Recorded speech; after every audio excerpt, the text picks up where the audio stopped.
Francisco Proença de Carvalho e João Espanha são os convidados deste Hora Económico. Muito boa noite.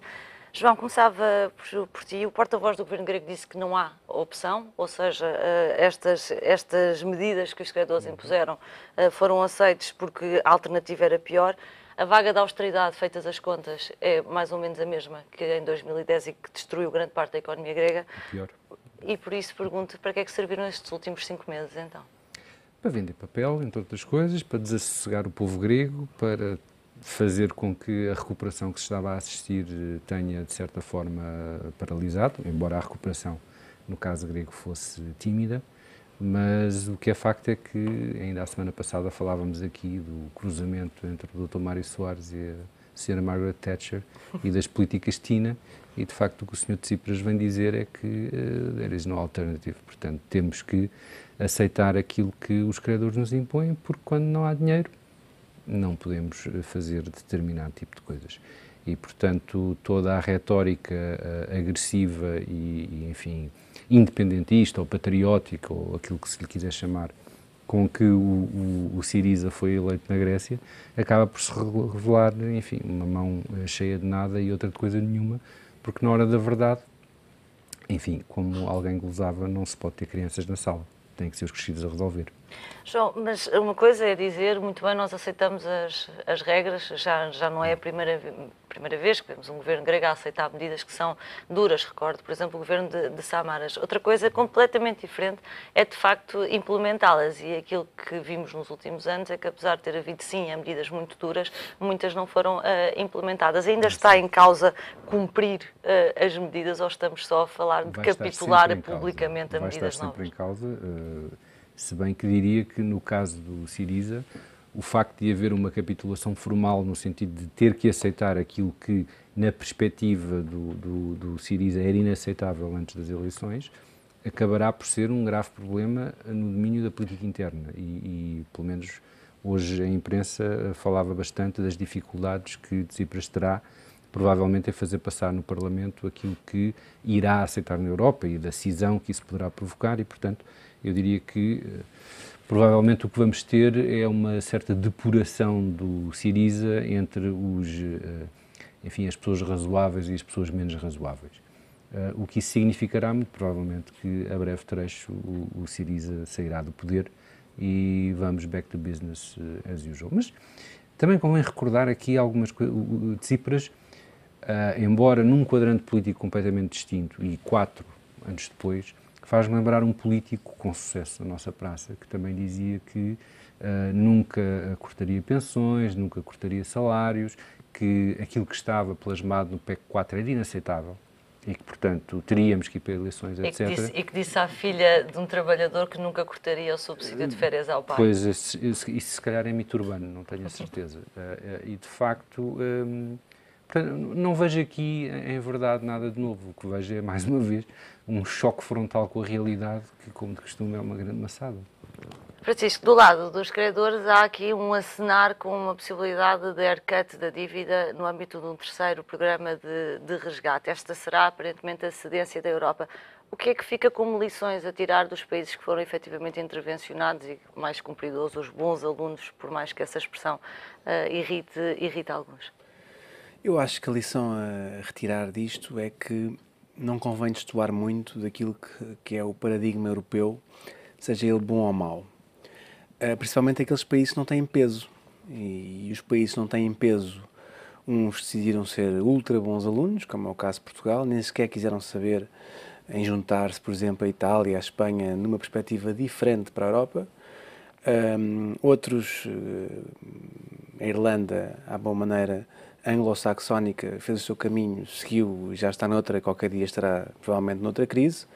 Depois a Grécia, que foi um bocadinho à boa maneira grega, que foi deixando andar, com grande instabilidade, com bastante revolta social, e que chegou a este ponto de ter um governo dito extremista, que também bateu agora contra uma parede e que terá dificuldade em justificar perante os seus eleitores e, no fundo, tem dificuldade em justificar-se perante todos, não é? Se calhar se fosse outro governo grego de um partido dito menos extremista, se quisermos, que apresentasse um conjunto de medidas alternativas, se calhar isso seria aceito. O problema é que há um problema político de base, que é a impossibilidade de a Europa do sistema ceder a este tipo de partidos e ceder demasiado a este tipo de partidos. Por muito que quisessem, por muito que compreendam que, de facto, a receita na Grécia não está, provavelmente, a resultar tão bem como todos gostaríamos e que, se calhar, vamos voltar a adiar um problema. Esse é que é, na minha opinião, o problema. Até quando é que vamos adiar uma resolução definitiva de todos estes problemas? Porque isso não aconteceu até agora e na Grécia também não aconteceu até agora. Portanto, eu acho que a lição a retirar disto no meio, quer dizer, é de que não há propriamente um projeto político europeu muito sólido ao nível daquilo que é um projeto quase familiar, quase de criação de raízes familiares entre países, entre aspas, obviamente, em que no fundo há uma coesão que permite criar uma solidariedade quase cega e de dizer que ninguém sai do euro. A verdade é que passámos portanto um período que parecia que ninguém sairia do euro e nos últimos tempos, afinal, já alguém poderia sair do euro. Portanto, eu acho que era importante, pelo menos em termos de dúvida, não é? Nós aqui também achamos, eu também acho que isto não pode acontecer, mas criou-se a dúvida e criou-se instabilidade nos mercados, verdade seja dita, criou-se bastante instabilidade nos mercados nos últimos tempos. Portanto, é importante agora saltar este caminho e dar um passo em frente nesse aspecto de estabilidade. Eu acho que é muito importante passar uma mensagem. O euro não está feito para os países saírem. E não é isso que nós queremos. Uma das pessoas com quem ontem Alexis Tsipras falou foi com Jack Lew dos Estados Unidos, num dia em que tudo estava decidido para a Grécia relativamente a se as medidas eram boas medidas, más medidas, credíveis ou não. Os Estados Unidos vieram lembrar que o casamento tem que se manter, nem que seja por conveniência.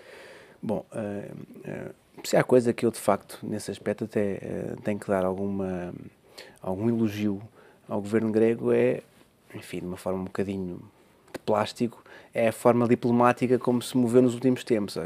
Foi para a Rússia, foi para os Estados Unidos e, no fundo, foi tentar criar aqui uma tensão, se quisermos, com a Europa nesse aspecto. Eu acho que os Estados Unidos estão realmente preocupados com a questão da Grécia, não diria tanto, e não só pela questão do euro, mas pela questão, que falámos aqui também na semana passada, geográfica, estratégica, e no fundo daquele compromisso de paz que é importante manter, pelo menos na Europa. E portanto eu acho que nesse aspecto acredito que também existe alguma diplomacia política por parte dos Estados Unidos e a fazer uma pressão no sentido de que isto tem que se resolver. É importante para a Europa e é importante para o mundo que num sistema, num núcleo europeu que há muitos anos vive, diríamos, com dificuldades e com tensões, mas relativamente pacífico, pelo menos assente nessas raízes sólidas da paz e da geografia, era importante, e eu acho que para os Estados Unidos isso é importante e para o mundo é importante, para o mundo civilizado, para o mundo ocidental. Portanto, acredito que sim, que existe alguma influência também nesse sentido por parte dos americanos.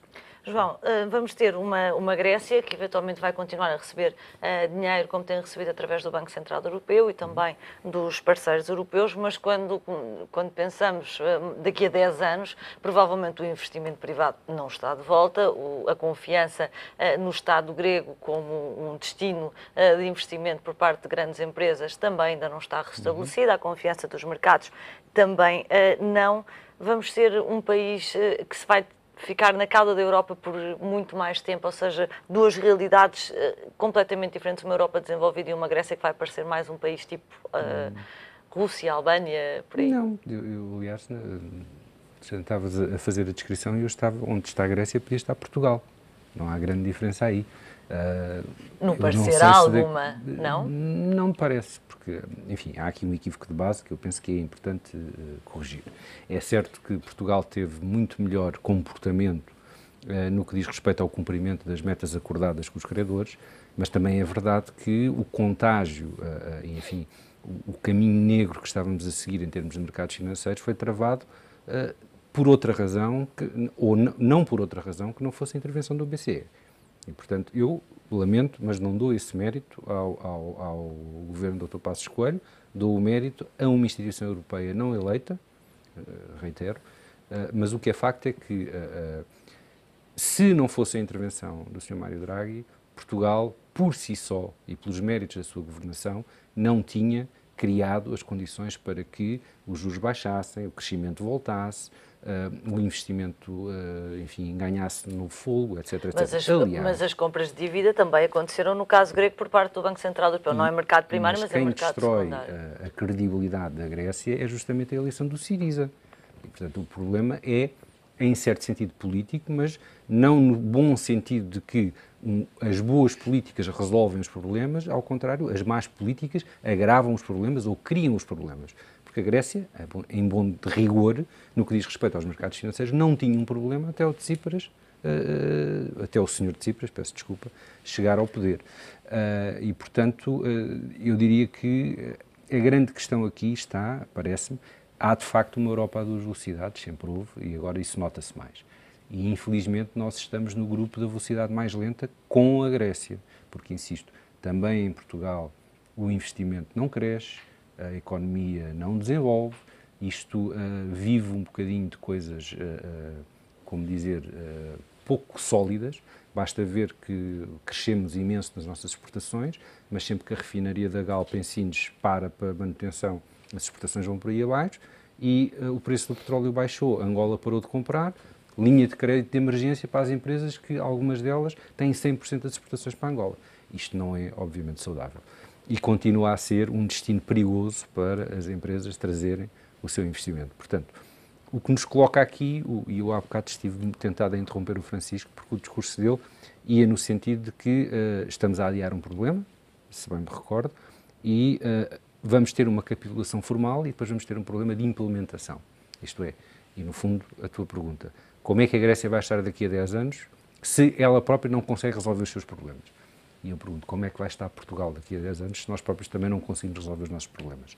A Irlanda é, de facto, um caso à parte. Mas também o problema da Irlanda era de uma natureza diferente. A Irlanda tinha um problema de setor financeiro, não tinha um problema de contas públicas. A Irlanda tinha um problema de setor financeiro, não tinha um problema de contas públicas, é verdade, mas era um problema tão ou mais grave do que o nosso e resolveu muito rapidamente com medidas muito práticas, muito pragmáticas, muito assertivas e aliás, tive a oportunidade de estar em Dublin há cerca de 2 anos e já na altura o Governo tinha tomado decisões muito determinadas, algumas medidas de natureza fiscal muito interessantes que cá em Portugal nem se ouviu falar, obviamente. Fazem-se outras coisas. E não cederam em algumas coisas. E não cederam em algumas coisas que nomeadamente na questão fiscal. Na questão do IRC. Mas, portanto, tudo isto e a provocação que eu queria fazer ao Francisco, peço desculpa, ainda não cheguei lá, é, ok, a Grécia não consegue resolver sozinha os seus problemas, não se consegue organizar, Portugal, pelos vistos, também não. O que é que se segue? Um protetorado? Mas qual é a provocação? Acho que nós estamos mais ou menos de acordo. Não. Eu acho no fundo, o que é que a Europa e como é que as instituições europeias podem lidar com os maus alunos? De facto, essa é uma boa pergunta, não é? Eu acho que têm que lidar com os maus alunos com uma perspectiva um bocadinho, volta àquela questão familiar. Ou seja, os maus alunos, quando entram para uma turma, e se vão para uma turma supostamente de bons alunos, devem ser avaliados logo à partida nessa turma. E depois devemos ser exigentes. Mas para não arrastarem os outros bons alunos, ou aqueles alunos mais ou menos medianos, mas que têm uma possibilidade de andar para a frente, convém não, enfim, deixar os maus alunos à deriva. Eu acho que isso podemos também falar assim. Como é que isso é possível? Isso é um bocadinho, de facto, da utopia da Europa.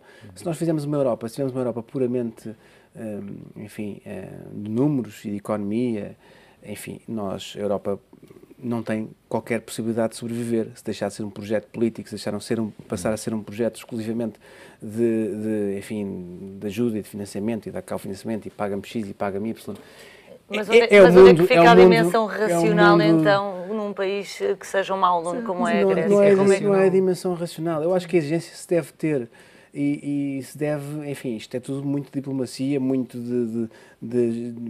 mas também significa de existir humildade naqueles postos bons alunos de reconhecerem os erros das suas receitas. Enquanto não existir essa humildade e perceberem porque é que também apareceu um Syriza na Grécia, porque nós estamos aqui a falar dos mercados, de facto os mercados já estavam a apoiar a Grécia, então vamos lá explicar a grande parte, entre aspas e não só, e sem aspas, dos desgraçados gregos que, obviamente, se for à raiz do problema, é sempre assim, se for à raiz do problema, não, o problema foi que há 15 anos houve um governo que fez uma falcatrua qualquer e começou... Sim, o problema foi dos gregos inicial, mas a partir daí o problema deixa de ser dos gregos, a memória é curta, portanto, explicar até porque os parceiros um não grego quiseram normal... negociar com Samaras, que era Sim. um homem que era bastante mais moderado do que era o Siriza. Quer dizer, explicar a um grego normal que, enfim, que agora estamos a regressar aos mercados, de facto os gregos aí são muito diferentes dos portugueses. Primeiro porque a nossa esquerda é miserável, não tem TV, tem sido absolutamente miserável, e os portugueses, de facto, não sei se foi se há aqui uma raiz histórica, cultural, o que seja, são bastante mais moderados que os gregos, basta ver até nos jogos de futebol.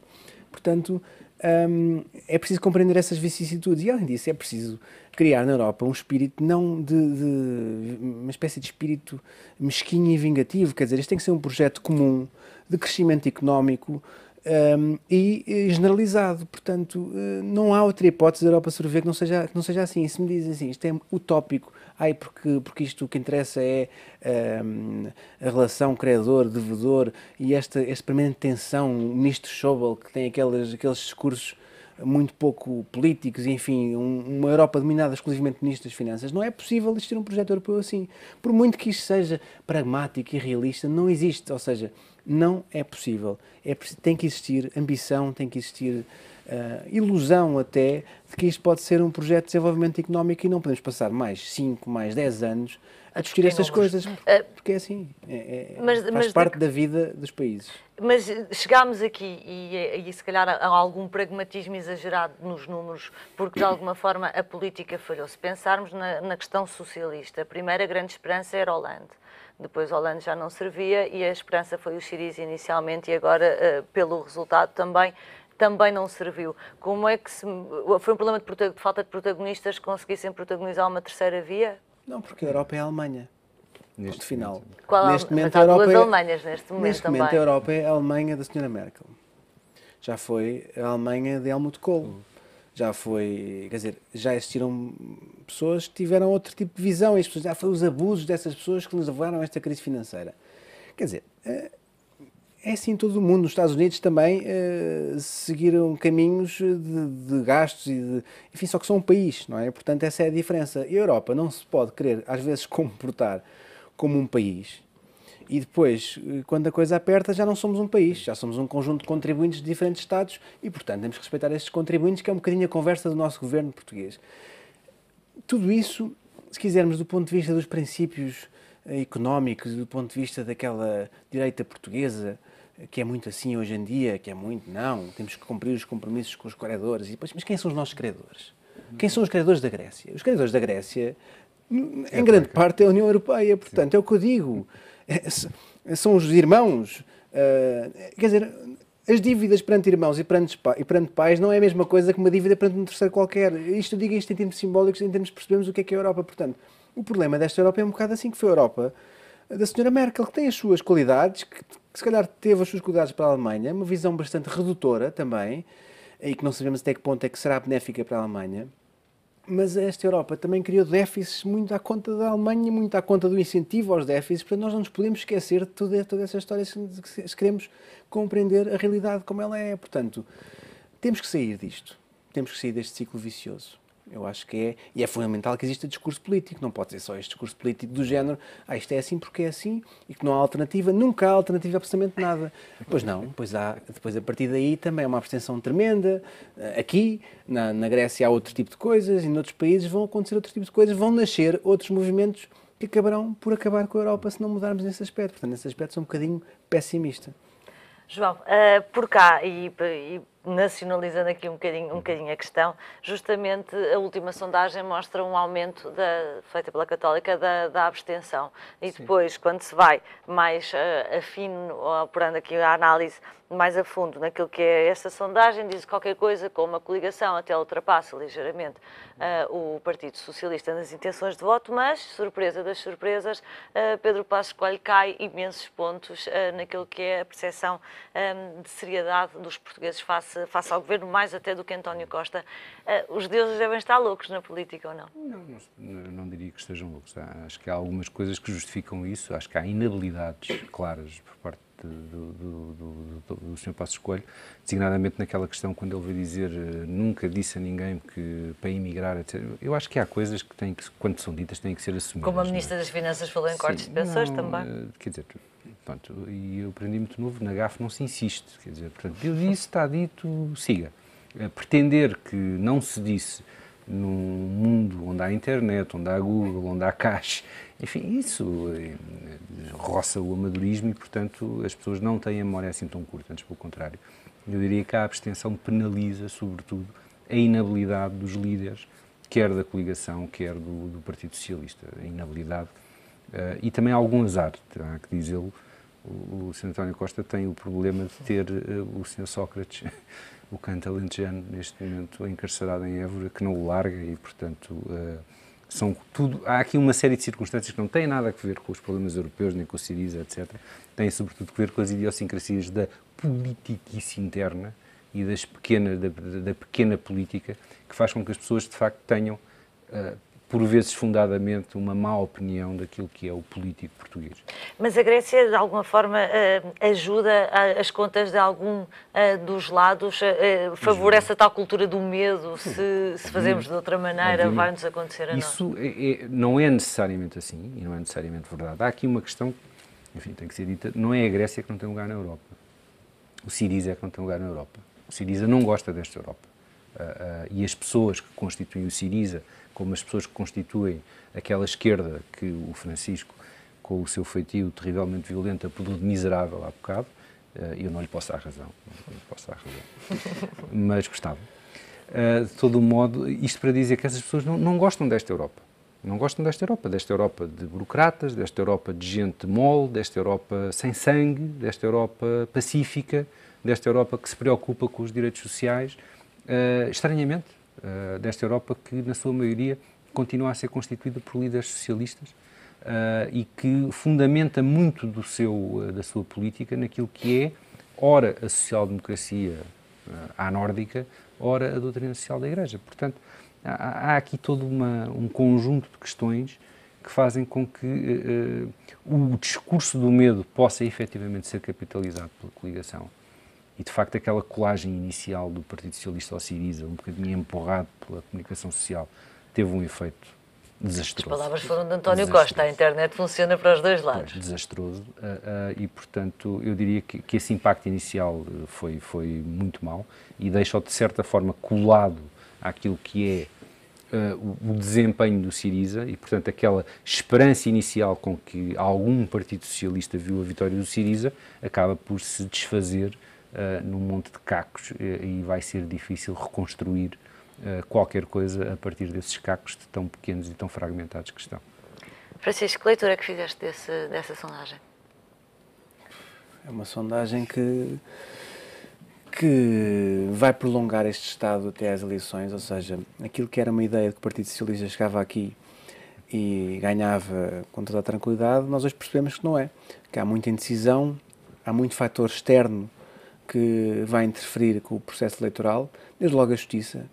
Uma justiça que eu já não me lembro da última vez que não interferiu no processo eleitoral. Então, em relação ao engenheiro Sócrates, eu acho que desde sempre interferiu no processo eleitoral, ou com suspeita, ou com prisão, o que é um bocadinho chato, porque a justiça diz que tem o seu tempo, e tem, mas se calhar convinha às vezes tentar acelerar, nomeadamente quando envolve políticos e quando há um processo eleitoral, e ter outras cautelas. Mas isso não é negar a independência que a justiça deve ter da política? Mas a justiça, a independência não significa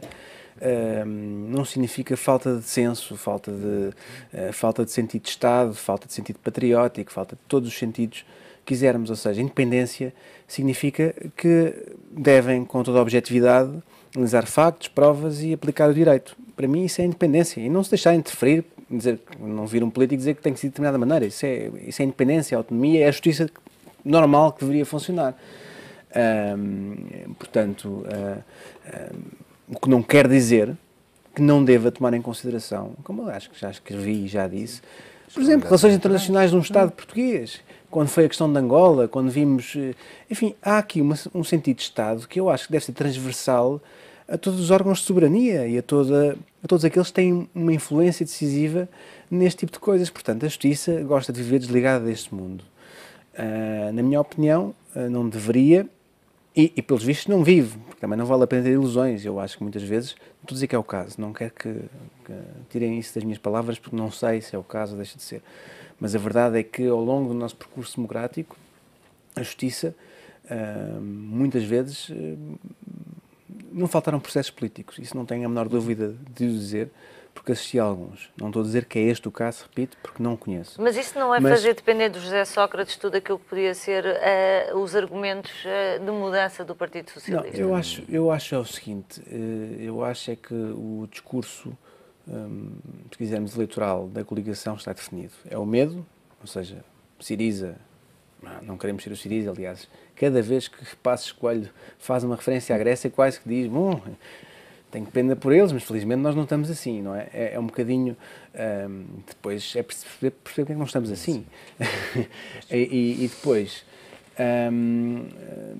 a questão é que, e depois é a segunda questão, que é o medo do passado, ou seja, e um certo discurso que já teve mais forte, agora não sabemos como é que vai ser nas eleições, nas entrelinhas, de que, atenção que estes senhores meteram-se assim em coisas um bocadinho obscuras, enfim, isto surgiu ao princípio muito quando o engenheiro Sócrates foi detido, houve um conjunto de frases que qualquer pessoa percebeu que eram nesse sentido, que os políticos não são todos iguais, enfim, um julgamento prévio, um bocadinho, na minha opinião, é um bocadinho oportunista e não é muito inteligente, porque a justiça nesse aspecto nunca nos surpreende. De facto, agora está aqui, daqui a uns tempos pode estar no outro lado. Eu não estou a dizer em relação ao Dr. Passos Coelho, mas em relação a qualquer político. Os políticos nunca perceberam isso. Os políticos nunca perceberam que, de facto, deviam zelar pela sua integridade enquanto política, enfim, enquanto pessoas que, de facto, estão no processo democrático e, portanto, esse aproveitamento político de processos judiciais deve ser cauteloso. Peço desculpa, não sei se estou a interromper os tempos do programa. Estás a interromper o Francisco. Tudo bem. Pode ser isso. Aquela declarações do género, como as que fez António Costa, dizendo que qualquer ministro meu que seja investigado demitir-se-á de imediato. Sim, mas remeteu a responsabilidade para o Procurador-Geral da República dizer se há ou não a matéria para avançar com essa demissão. É uma posição um bocadinho confortável. A um ponto. Não percebem. É ingênuo. É totalmente ingênuo, porque isto é entregar ao Ministério Público a composição do Governo. Mas todos os políticos até agora fizeram isso. Mas é um absurdo. É um absurdo. É uma tonteria. O Ministério Público. Sim, mas isso foi a forma de António Costa querer passar a tal uma imagem que são todos impolutos. Sim. Mas eu posso ser completamente inocente de tudo e mais alguma coisa e mesmo assim um dia entrar numa polícia pela porta adentro, acompanhado por um magistrado do Ministério Público, e levar-me preso. Posso ser suspeito. Sim. Não é? E devo perder alguns dos meus direitos por causa disso. Isto era a teoria dos arguidos de Marcos Mendes, não é? Aliás, viu-se, correu muito bem na Câmara de Lisboa, que acabou por ser absolvido o engenheiro Carmona Rodrigues, ao fim de não sei quantos anos de processo, mas como era arguido, teve que sair e, portanto, aí foi o político que auto-interferiu a justiça na sua decisão e, enfim, interferindo também na decisão dos eleitores, o que é, na minha opinião, ingênuo. Completamente ingênuo. E de facto, eu não compreender como é que as coisas transforma o Estado de Direito naquilo que ele não é. Uma república de juízes. Naquilo que ele não é. Só para terminar, que eu acho que tenho que terminar, pronto, a resposta não era, a pergunta já nem me lembro qual é que era, mas eu acho, enfim, em relação ao Dr. António Costa, colar-se ao Syriza, de facto ele colou-se, mas também eu acho que consigo interpretar um bocadinho o sentido do colar dele, é no sentido, também interpretei assim, no sentido, vocês estão a ver aquilo que fizeram à Grécia, e atenção que aparecem Syrizas e que aparece aqui uma espécie de uma lufada de ar fresco de esquerda que vocês devem ouvir. Ele não percebeu, eu acho que ele não percebeu bem, que essa lufada de ar fresco era um bocadinho mais radical daquela que ele defende. Mas ele quis aproveitar-se nesse sentido de lufada de ar fresco. E há uma coisa que eu também tenho que criticar a Europa. De facto é extraordinário. Quer dizer, apareceu o Syriza ali, na Grécia. Temos aqui o Podemos com uma influência bastante relevante, cada vez maior, e não sabemos até onde irá, na Espanha, mas pronto, apareceu um partido extremista e de extrema-esquerda na Grécia. Bastava um.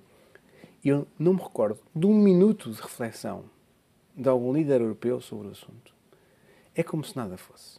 Foi como se nada fosse. Porque nomear o problema é reconhecer o Foi problema, como se nada provavelmente. fosse. Mas não reconhecer este problema é, de facto, um sinal de cegueira na Europa e, portanto, de facto, não há política na Europa nesse aspecto. Não há diversidade, não há discussão, não há pensamento.